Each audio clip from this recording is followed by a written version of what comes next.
Bonsoir à tous et merci de prendre le rendez-vous de ce Flash Info. La commune de Péanco pour redémarrer. Le coordonnateur communal du parti politique Bloc républicain de la cité des Pieds-Noirs, le maire Koto Oromare, a échangé les vœux de nouvel an avec les militants de cette formation politique. C'était le samedi 20 janvier 2024. Ainsi, le maire Koto Oromare a présenté ses vœux de santé, prospérité, succès, paix et longévité à toute la population, sans oublier le président du bureau exécutif national du parti BR, le ministre d'État Ablaye Biotchane et le pouvoir central.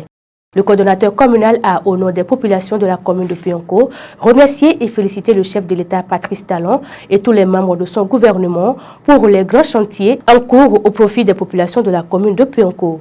Il n'a pas manqué de reconnaître également les nombreux projets initiés à l'endroit des jeunes, notamment le projet Azoli, qui a pour objectif de lutter contre le chômage des jeunes. Le représentant des jeunes de la commune et la représentante des femmes ont salué cette initiative du maire Koto Oromare. Ils ont rassuré de leur engagement à œuvrer pour le rayonnement du BR aux prochaines consultations électorales. Par ailleurs, des doléances ont été formulées à l'endroit du maire et du chef de l'État Patrice Talon.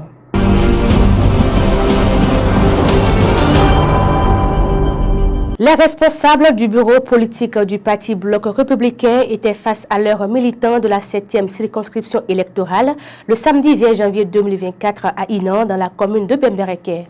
Objectif, échanger les vœux de nouvel an et remobiliser les militants de cette circonscription composée des communes du Kalalé, Niki, Bembereke et Sinondé pour les prochaines joutes électorales. Tour à tour, les émissaires du président Ablaye Biotchane ont sacrifié à la tradition d'échange de vœux, tout en invitant les militants à œuvrer pour l'enracinement du parti du Cheval Blanc Cabré dans la 7e circonscription électorale.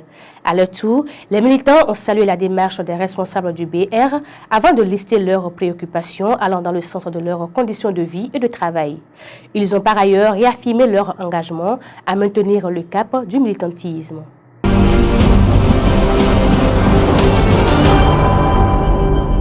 Après Kandi, il y a quelques jours, le feu vient une fois encore de dicter sa loi dans le Septentrion le mercredi 17 janvier dernier. Cette fois-ci, ce sont 11 hectares de cultures non récoltées qui sont partis en fumée dans un incendie qui s'est déclaré dans un champ à Saoré, un village de Bembereke.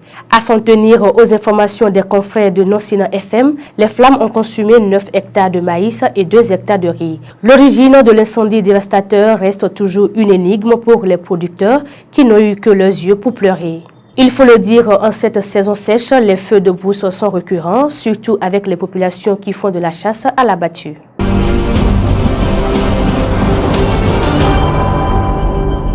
Le comité général des parents d'élèves de la commune de Ouida plaide pour la libération des élèves du CG3, arrêté le 17 janvier 2024, suite à un incident.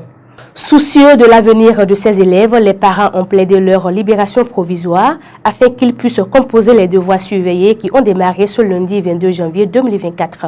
Eu égard à cette démarche salutaire des parents, l'Organisation pour la défense des droits de l'homme et des peuples s'est saisie de ce dossier pour la libération de ces derniers.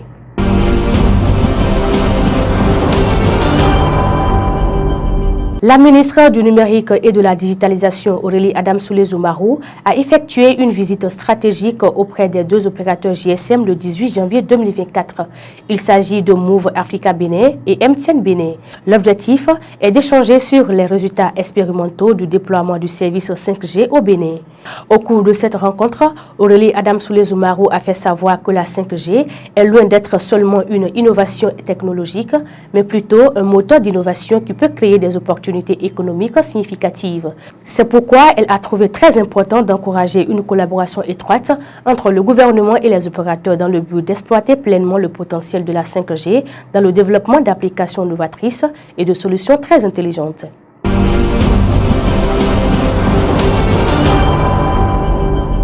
Parlons sport à présent pour vous boucler sur Flash Info. Assuré de terminer premier du groupe B, le Cap-Vert peut aborder son dernier match de poule face à l'Égypte sereinement. Avec 2 points, les Pharaons doivent impérativement gagner pour se qualifier. Avec 1 point chacun, tout autre résultat qu'une victoire condamnerait les chances du Ghana et du Mozambique de rejoindre les 8e de finale. C'est la fin de ce Flash Info. Mesdames et messieurs, merci de votre aimable attention. Merci à l'équipe de réalisation. Très bonne semaine à chacun et à tous.